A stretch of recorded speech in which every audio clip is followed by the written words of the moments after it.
វិភាគអន្តរជាតិតើអាមេរងនឹងផលិតអាវុធនុយក្លេអ៊ែរនៅក្នុងចំណត់របស់លោកត្រាំឬអាមេរងកាលពីថ្ងៃទី31ខែមីនាបានប្រមានថាការវាយប្រហារណាមួយរបស់សហរដ្ឋអាមេរិកឬសម្ព័ន្ធមិត្តរបស់អាមេរិកនឹងបង្ខំឲ្យទីក្រុងតេហេរ៉ង់សម្រេចចិត្តផលិតអាវុធនុយក្លេអ៊ែរបន្ទាប់ពីទទួលបានការគំរាមពីប្រធានាធិបតីអាមេរិកលោកដូណាល់ត្រាំលោកត្រាំកាលពីថ្ងៃទី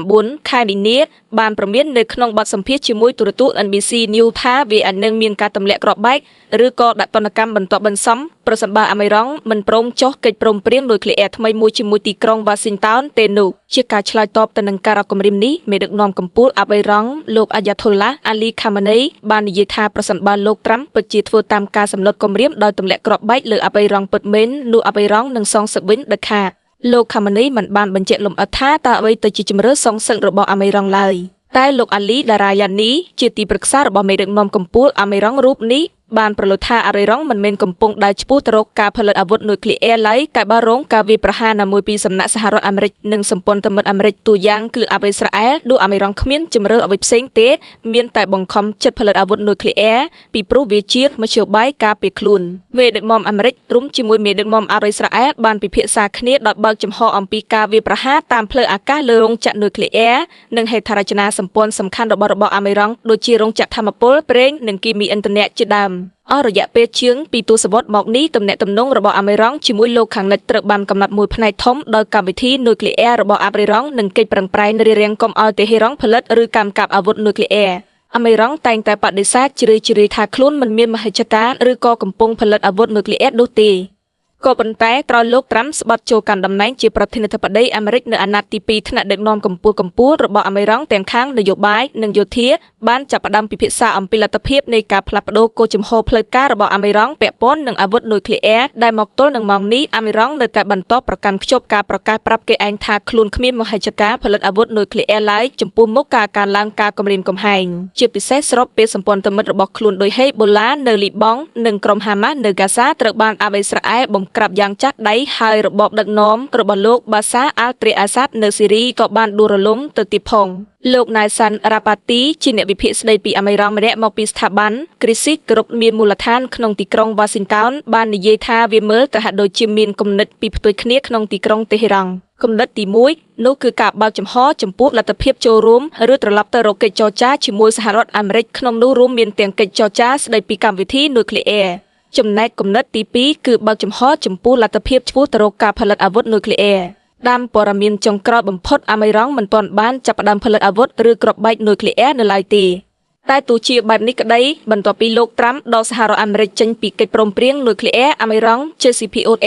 នៅឆ្នាំ2018អាមេរងត្រូវបានរាយការណ៍ថាបានបង្កើនការចម្រាញ់សារធាតុអ៊ុយរ៉ាញ៉ុមនិងបង្កើនចំនួនម៉ាស៊ីនចម្រាញ់អ៊ុយរ៉ាញ៉ុម Centrifugesលើសពីនេះអាមេរងក៏ត្រូវបានគេរាយការណ៍ដែលថាបានដំឡើងម៉ាស៊ីន Centrifuges ថ្មីរាប់ពាន់គ្រឿងជាការឆ្លើយតបទៅនឹងបណ្ដាប្រទេសលោកខាងលិចដែលបានអនុម័តដំណោះស្រាយថ្កោលទោសប្រឆាំងនឹងខ្លួននៅឯក្រុមប្រឹក្សាភិបាលនៃទីភ្នាក់ងារថាមពលអាតូមអន្តរជាតិរហូតមកដល់បច្ចុប្បន្នអាមេរងកំពុងចម្រាញ់សារធាតុអ៊ុយរ៉ាញ៉ុមកើនដល់កម្រិត 60% ធៀបទៅនឹងកម្រិត 90% ដែលជាកម្រិតគ្រប់គ្រាន់អាចផលិតគ្រាប់បែកនុយក្លេអ៊ែរមួយគ្រាប់ខណៈ IAEA អះអាងថាអាមេរងមានសារធាតុសំខាន់ៗគ្រប់គ្រាន់ដើម្បីផលិតគ្រាប់បែកនុយក្លេអ៊ែរជាច្រើនគ្រាប់តាមលោកណាសាន់រ៉ាប៉ាទីការបង្កើនសកម្មភាពនុយក្លេអ៊ែរបានផ្ដល់ឲ្យអាមេរងនៅទម្ងន់ឬទឹកមាត់ប្រៃនៅពេលនិយាយដល់កិច្ចចរចាជាមួយលោកត្រាំប៉ុន្តែព្រមពេលជាមួយគ្នាវាក៏មានហានិភ័យសម្រាប់អាមេរងផងដែរលោកបន្តទៀតថាតេហេរ៉ង់កំពុងចម្រាញ់សារធាតុអ៊ុយរ៉ាញ៉ុមនៅក្បែរកម្រិតចិត្តអាចផលិតគ្រាប់បែកនុយក្លេអ៊ែរតែវាក៏ជំរុញឲ្យសហរដ្ឋអាមេរិកឬអាមេរ៉ែលឬក៏សម្ព័ន្ធមិត្តទាំងពីរនេះតែម្ដង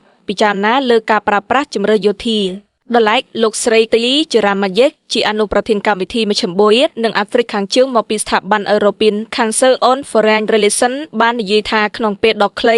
ឬភ្លាមអាមេរងទំនងជានឹងមិនបង្កើនការធ្វើសកម្មភាពនុយក្លេអ៊ែរធំដុំរុយនោះទេលុះត្រាតែលោកត្រាំបង្កើនយុទ្ធនាការដាក់សម្ពាធជាអតិបរមាក្នុងកម្រិតខ្លាំងបំផុតមួយប្រឆាំងអាមេរងលោកស្រីបន្ថែមថាសកម្មភាពនុយក្លេអ៊ែររបស់អាមេរងក៏ប្រហែលជាអាចនឹងថយចុះវិញផងដែរក្នុងករណីអាមេរិកផ្ដោតជាអាទិភាពលើកិច្ចចរចាតាមផ្លូវការទូតដើម្បីបន្ធូរបន្ថយភាពតានតឹងដូច្នេះវាមានន័យថាមានសេណារីយ៉ូពីផ្សេងគ្នាអាចនឹងកើតឡើងអាស្រ័យលើថាតើលោកត្រាំនឹងជ្រើសរើសយកជម្រើសយោធាដោយការសម្លុតគម្រាមឬក៏កិច្ចចរចាការលក់រថយន្ត Tesla បានធ្លាក់ចុះ13នៅក្នុងត្រីមាសទី1នៃឆ្នាំនេះដែលបង្ហាញពីបញ្ហាប្រឈមធ្ងន់ធ្ងរ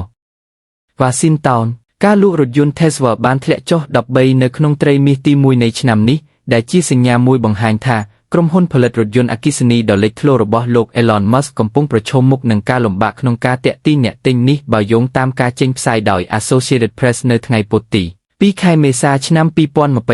2025 ការធ្លាក់ចុះនេះទំនងជាបណ្ដាលមកពីកត្តាចម្រុះរួមមានម៉ូដែលរថយន្តដែលហួសសម័យការប្រកួតប្រជែងកាន់តែខ្លាំងពីក្រុមហ៊ុនផ្សេងទៀតនិងការរិះគន់ចំពោះជំហរនយោបាយរបស់លោក Musk ក្រុមហ៊ុន Tesla បានរាយការណ៍ថាខ្លួនបានចែកចាយរថយន្តចំនួន336,581 គ្រឿងនៅទូទាំងពិភពលោកក្នុងអំឡុងពេល3ខែដំបូងនៃឆ្នាំនេះដែលជាការធ្លាក់ចុះពីចំនួន387,000 គ្រឿងក្នុងរយៈពេលដូចគ្នាកាលពីឆ្នាំមុនទោះបីជាក្រុមហ៊ុនបានផ្ដល់ការបញ្ចុះតម្លៃយ៉ាងច្រើនការផ្ដល់ហិរញ្ញប្បទានដោយគ្មានការប្រាក់និងការលើកទឹកចិត្តផ្សេងទៀតក៏ដោយតួលេខនេះគឺទាបជាងការ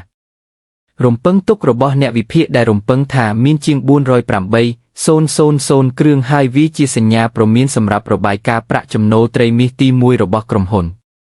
តម្លៃភាគហ៊ុនរបស់ Tesla បានធ្លាក់ចុះប្រហែលពាក់កណ្ដាលចាប់តាំងពីពេលដែលវាឡើងដល់កម្រិតខ្ពស់បំផុតកាលពីពាក់កណ្ដាលខែធ្នូអ្នកវិភាគនៅមិនទាន់ច្បាស់ថាតើការធ្លាក់ចុះនៃការលក់នេះបណ្ដាលមកពីការធ្វើផែការប្រឆាំងនឹងលោក Musk ដែលជាថៅកែក្រុមហ៊ុននេះឬកត្តាផ្សេងទៀតនោះទេអ្វីដែលគេដឹងនោះគឺថាការលក់រថយន្តអគ្គិសនីជាទូទៅកំពុងមានការថយចុះហើយ Tesla កំពុងរងផលប៉ះពាល់ជាពិសេសខណៈដែលអ្នកទិញរថយន្តកំពុងរងចាំមើលការចេញលក់ម៉ូដែល i ដែលត្រូវបានកែលម្អនៅចុងឆ្នាំនេះក្រុមហ៊ុនផលិតរថយន្តអគ្គិសនីដែលមានមូលដ្ឋាននៅ Austin រដ្ឋ Texas ក៏បានបាត់បង់ចំណែកទីផ្សារទៅឲ្យគូប្រជែងក្នុងប៉ុន្មានខែថ្មីនេះផងដែរដោយសារក្រុមហ៊ុនទាំងនោះបានផ្ដល់នូវផលិតផលកាន់តែប្រសើរដែលរួមបញ្ចូលទាំងក្រុមហ៊ុនបែកផងដែរក្រុមហ៊ុនផលិតរថយន្តអគ្គិសនីខ្នាតយក្សរបស់ចិនមួយនេះបានបង្ហាញកាលពីខែមីនានៅបច្ចេកវិទ្យាថ្មីមួយដែលអនុញ្ញាតឲ្យរថយន្តរបស់ខ្លួនអាចសាកថ្មបានពេញក្នុងរយៈពេលត្រឹមតែប៉ុន្មាននាទីប៉ុណ្ណោះ